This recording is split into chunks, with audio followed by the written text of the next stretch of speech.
Praise the Lord Jesus Christ. ਆਪਾਂ ਸਾਰੇ ਅਕਸਰ ਸਮਰਪਣ ਜਾਂ ਡੈਡੀਕੇਸ਼ਨ ਦੀ ਗੱਲ ਕਰਦੇ ਹਾਂ, ਪਰ ਅਸਲ ਵਿੱਚ ਇਸ ਦਾ ਕੀ ਮਤਲਬ ਹੈ? ਅੱਜ ਦੇ ਇਸ ਖਾਸ ਵਿਸ਼ਲੇਸ਼ਣ ਵਿੱਚ ਤੁਹਾਡਾ ਸਾਰਿਆਂ ਦਾ ਬਹੁਤ-ਬਹੁਤ ਸਵਾਗਤ ਹੈ। ਅੱਜ ਅਸੀਂ ਪਾਸਟਰ ਐਲਵਿਸ ਦੇ ਉਸ ਡੂੰਘੇ ਅਤੇ ਕਮਾਲ ਦੇ ਸੰਦੇਸ਼ ਦਾ ਵਿਸ਼ਲੇਸ਼ਣ ਕਰਨ ਜਾ ਰਹੇ ਹਾਂ ਜੋ ਸੱਚੇ ਆਤਮਿਕ ਸਮਰਪਣ ਬਾਰੇ ਹੈ। ਇਹ ਇੱਕ ਅਜਿਹਾ ਵਿਸ਼ਾ ਹੈ ਜੋ ਬਹੁਤ ਹੀ ਦਿਲਚਸਪ ਹੈ, ਸੋ ਆਓ ਬਿਨਾਂ ਕਿਸੇ ਦੇਰੀ ਦੇ ਸ਼ੁਰੂ ਕਰਦੇ ਹਾਂ। ਪਾਸਟਰ ਐਲਵਿਸ ਨੇ ਆਪਣੇ ਸੰਦੇਸ਼ ਵਿੱਚ ਇੱਕ ਬਹੁਤ ਹੀ ਡੂੰਘਾ ਸਵਾਲ ਪੁੱਛਿਆ ਹੈ, ਆਪਣਾ ਜੀਵਨ ਸੱਚਮੁੱਚ ਸਮਰਪਿਤ ਕਰਨ ਦਾ ਅਸਲ ਮਤਲਬ ਕੀ ਹੈ? ਹੁਣ ਇਹ ਸਿਰਫ ਜੋਸ਼ ਵਿੱਚ ਆ ਕੇ ਕੁਝ ਸ਼ਬਦ ਬੋਲ ਦੇਣ ਬਾਰੇ ਬਿਲਕੁਲ ਨਹੀਂ ਹੈ। ਅਸਲ ਜ਼ਿੰਦਗੀ ਵਿੱਚ ਸਾਡੇ ਰੋਜ਼ਾਨਾ ਦੇ ਕੰਮਾਂ ਵਿੱਚ ਇਹ ਕਿਵੇਂ ਨਜ਼ਰ ਆਉਂਦਾ ਹੈ, ਇਹ ਸਮਝਣਾ ਬਹੁਤ ਜ਼ਰੂਰੀ ਹੈ। ਅੱਜ ਦੇ ਇਸ ਸਫ਼ਰ ਵਿੱਚ ਆਪਾਂ ਪਹਿਲਾਂ ਸਮਰਪਣ ਦਾ ਅਸਲ ਮਤਲਬ ਸਮਝਾਂਗੇ, ਬਾਈਬਲ ਵਿੱਚੋਂ 3 ਕਮਾਲ ਦੀਆਂ ਉਦਾਹਰਨਾਂ ਦੇਖਾਂਗੇ ਅਤੇ ਫਿਰ ਸਮਰਪਣ ਦੇ 3 ਸਖਤ ਆਤਮਿਕ ਨਿਯਮਾਂ, ਇਲਾਹੀ ਮਨਜ਼ੂਰੀ, ਸੁਖਣਾ ਪੂਰੀ ਕਰਨਾ ਅਤੇ ਪਿੱਛੇ ਨਾ ਮੁੜਨ ਬਾਰੇ ਗੱਲ ਕਰਾਂਗੇ ਅਤੇ ਅੰਤ ਵਿੱਚ ਦੇਖਾਂਗੇ ਕਿ ਅੰਤਿਮ ਵਚਨਬੱਧਤਾ ਅਸਲ ਵਿੱਚ ਕੀ ਹੁੰਦੀ ਹੈ। ਸਭ ਤੋਂ ਪਹਿਲਾਂ ਸੈਕਸ਼ਨ 1 ਸਮਰਪਣ ਦੀ ਪਰਿਭਾਸ਼ਾ। ਆਓ ਦੇਖਦੇ ਹਾਂ ਕਿ ਇਹ ਸ਼ਬਦ ਆਇਆ ਕਿੱਥੋਂ ਹੈ ਅਤੇ ਇਸ ਦੀਆਂ ਜੜ੍ਹਾਂ ਕਿੰਨੀਆਂ ਡੂੰਘੀਆਂ ਹਨ। ਕੀ ਤੁਹਾਨੂੰ ਪਤਾ ਹੈ ਕਿ ਬਾਈਬਲ ਦੇ ਨਾਮ ਹਨੋਕ ਦਾ ਅਸਲ ਅਰਥ ਕੀ ਹੈ?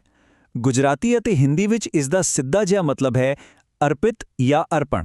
ਹਾਂਜੀ, ਬਿਲਕੁਲ, ਇਸ ਦਾ ਮਤਲਬ ਹੈ ਇੱਕ ਐਸਾ ਜੀਵਨ ਜੋ ਪੂਰੀ ਤਰ੍ਹਾਂ ਪਰਮੇਸ਼ਵਰ ਦੇ ਹਵਾਲੇ ਕਰ ਦਿੱਤਾ ਗਿਆ ਹੋਵੇ। ਇਹ ਸਿਰਫ ਇੱਕ ਨਾਮ ਨਹੀਂ, ਬਲਕਿ ਸਾਡੇ ਅੱਜ ਦੇ ਪੂਰੇ ਵਿਸ਼ੇ ਦੀ ਨੀਂਹ ਹੈ, ਆਪਣਾ ਸਭ ਕੁਝ ਭੇਟ ਕਰ ਦੇਣਾ। ਅੱਗੇ ਵਧਦੇ ਹਾਂ ਸੈਕਸ਼ਨ 2 3 ਬਾਈਬਲੀ ਉਦਾਹਰਨਾਂ ਵੱਲ। ਆਪਾਂ ਦੇਖਦੇ ਹਾਂ ਕਿ ਇਹ ਅਰਪਣ ਅਸਲ ਜੀਵਨ ਵਿੱਚ ਕਿਵੇਂ ਕੰਮ ਕਰਦਾ ਹੈ। ਸਾਡੀ ਪਹਿਲੀ ਉਦਾਹਰਣ ਖੁਦ ਹਨੋਕ ਦੀ ਹੀ ਹੈ। ਕਲਪਨਾ ਕਰੋ 65 ਸਾਲ ਦੀ ਉਮਰ ਵਿੱਚ, ਹਾਂਜੀ 65 ਸਾਲ ਦੀ ਉਮਰ ਵਿੱਚ ਹਨੋਕ ਨੇ ਪਰਮੇਸ਼ਵਰ ਦੇ ਨਾਲ ਚੱਲਣ ਦਾ ਇੱਕ ਬਿਲਕੁਲ ਨਿੱਜੀ ਅਤੇ ਸੁਤੰਤਰ ਫੈਸਲਾ ਲਿਆ। ਇਹ ਸਾਨੂੰ ਦੱਸਦਾ ਹੈ ਕਿ ਸੱਚਾ ਸਮਰਪਣ ਸ਼ੁਰੂ ਕਰਨ ਲਈ ਕੋਈ ਵੀ ਉਮਰ ਹੋ ਸਕਦੀ ਹੈ, ਬਸ ਇਹ ਇੱਕ ਸੋਚ ਸਮਝ ਕੇ ਲਿਆ ਗਿਆ ਫੈਸਲਾ ਹੋਣਾ ਚਾਹੀਦਾ ਹੈ। ਅਤੇ ਜ਼ਰਾ ਇਸ ਅੰਕੜੇ ਤੇ ਗੌਰ ਕਰੋ, ਪੂਰੇ 300 ਸਾਲ। ਹਨੋਕ ਲਗਾਤਾਰ 300 ਸਾਲਾਂ ਤੱਕ ਪਰਮੇਸ਼ਵਰ ਦੇ ਨਾਲ ਚੱਲਦਾ ਰਿਹਾ। ਸੋਚ ਕੇ ਦੇਖੋ, ਇਸ ਤੋਂ ਇਹ ਗੱਲ ਬਿਲਕੁਲ ਸਾਫ਼ ਹੋ ਜਾਂਦੀ ਹੈ ਕਿ ਸੱਚਾ ਸਮਰਪਣ ਕੋਈ 4 ਦਿਨਾਂ ਦਾ ਉਤਸ਼ਾਹ ਨਹੀਂ ਹੈ, ਇਹ ਤਾਂ ਉਮਰ ਭਰ ਦੀ ਨਿਰੰਤਰ ਵਚਨਬੱਧਤਾ ਹੈ। ਹੁਣ ਦੂਜੀ ਉਦਾਹਰਣ ਸਮੂਏਲ ਦੀ ਦੇਖੋ। ਇਹ ਹਨੋਕ ਤੋਂ ਥੋੜਾ ਵੱਖਰਾ ਹੈ। ਇੱਥੇ ਸਮਰਪਣ ਬੱਚੇ ਦੀ ਆਪਣੀ ਚੋਣ ਨਹੀਂ ਸੀ, ਬਲਕਿ ਉਸ ਦੀ ਮਾਂ ਹੰਨਾ ਨੇ ਇੱਕ ਸੁਖਣਾ ਸੁਖੀ ਸੀ। ਉਸਨੇ ਵਾਅਦਾ ਕੀਤਾ ਸੀ ਕਿ ਬੱਚੇ ਦੇ ਦੁੱਧ ਛੱਡਣ ਤੋਂ ਬਾਅਦ ਉਹ ਉਸ ਨੂੰ ਮੰਦਿਰ ਵਿੱਚ ਸੇਵਾ ਲਈ ਅਰਪਣ ਕਰ ਦੇਵੇਗੀ। ਮਤਲਬ ਕਈ ਵਾਰ ਸਾਡਾ ਸਮਰਪਣ ਸਾਡੇ ਪਰਿਵਾਰ ਦੇ ਕੀਤੇ ਵਾਅਦਿਆਂ ਨਾਲ ਵੀ ਜੁੜਿਆ ਹੁੰਦਾ ਹੈ। ਅਤੇ ਫਿਰ ਆਉਂਦੀ ਹੈ ਤੀਜੀ ਅਤੇ ਸਭ ਤੋਂ ਮਹਾਨ ਉਦਾਹਰਣ, ਖੁਦ ਪ੍ਰਭੂ ਯਿਸੂ ਮਸੀਹ। ਉਹਨਾਂ ਦਾ ਤਾਂ ਪੂਰਾ ਜੀਵਨ ਉਹਨਾਂ ਦਾ ਖਾਣਾ-ਪੀਣਾ ਹੀ ਪਿਤਾ ਪਰਮੇਸ਼ਵਰ ਦੀ ਇੱਛਾ ਨੂੰ ਪੂਰਾ ਕਰਨਾ ਸੀ।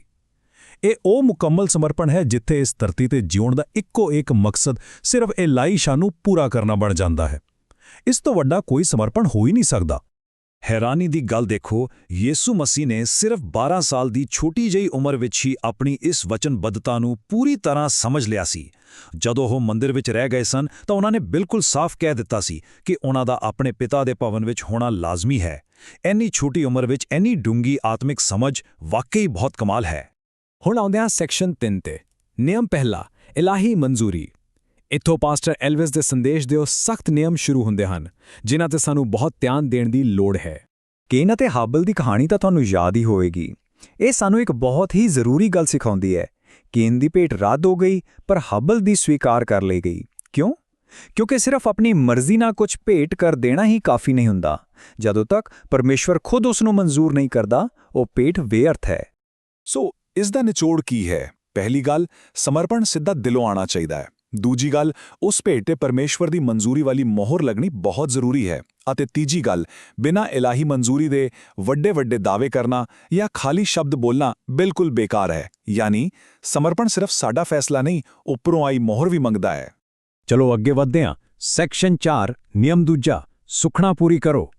ਇਹ ਹਿੱਸਾ ਸਾਨੂੰ ਦੱਸਦਾ ਹੈ ਕਿ ਪਰਮੇਸ਼ਵਰ ਨਾਲ ਕੀਤਾ ਵਾਅਦਾ ਕਿੰਨਾ ਗੰਭੀਰ ਹੁੰਦਾ ਹੈ। ਬਾਈਬਲ ਵਿੱਚ ਉਪਦੇਸ਼ਕ ਦੀ ਕਿਤਾਬ ਦੀ ਇਹ ਲਾਈਨ ਜ਼ਰਾ ਧਿਆਨ ਨਾਲ ਸੁਣਿਓ, ਸੁਖਣਾ ਸੁਖ ਕੇ ਪੂਰੀ ਨਾ ਕਰਨ ਨਾਲੋਂ ਸੁਖਣਾ ਨਾ ਸੁਖਣਾ ਹੀ ਚੰਗਾ ਹੈ। ਇਹ ਕੋਈ ਛੋਟੀ ਜੀ ਗੱਲ ਨਹੀਂ, ਬਹੁਤ ਵੱਡੀ ਚੇਤਾਵਨੀ ਹੈ। ਜੇਕਰ ਵਾਅਦਾ ਨਿਭਾਇਆ ਨਹੀਂ ਜਾ ਸਕਦਾ ਤਾਂ ਬਿਹਤਰ ਹੈ ਕਿ ਵਾਅਦਾ ਹੀ ਨਾ ਕਰੋ। ਆਤਮਿਕ ਵਾਅਦਿਆਂ ਨੂੰ ਕਦੇ ਵੀ ਮਜ਼ਾਕ ਜਾਂ ਹਲਕੇ ਵਿੱਚ ਨਹੀਂ ਲੈਣਾ ਚਾਹੀਦਾ। ਇਸ ਨੂੰ ਆਪਾਂ ਸਾਡੀ ਆਪਣੀ ਭਾਸ਼ਾ ਵਿੱਚ ਸਮਝੀਏ ਤਾਂ ਉਹ ਮਸ਼ਹੂਰ ਕਹਾਵਤ ਹੈ ਨਾ, ਪ੍ਰਾਣ ਜਾਏ ਪਰ ਵਚਨ ਨਾ ਜਾਏ। ਬਿਲਕੁਲ ਇਹੀ ਗੱਲ ਇੱਥੇ ਲਾਗੂ ਹੁੰਦੀ ਹੈ। ਜਾਨ ਭਾਵੇਂ ਚਲੀ ਜਾਵੇ, ਪਰ ਪਰਮੇਸ਼ਵਰ ਨਾਲ ਕੀਤਾ ਹੋਇਆ ਵਾਅਦਾ ਨਹੀਂ ਟੁੱਟਣਾ ਚਾਹੀਦਾ। ਤੁਹਾਡਾ ਵਾਅਦਾ ਤੁਹਾਡੀ ਜਾਨ ਤੋਂ ਵੀ ਵੱਧ ਕੀਮਤੀ ਹੋਣਾ ਚਾਹੀਦਾ ਹੈ।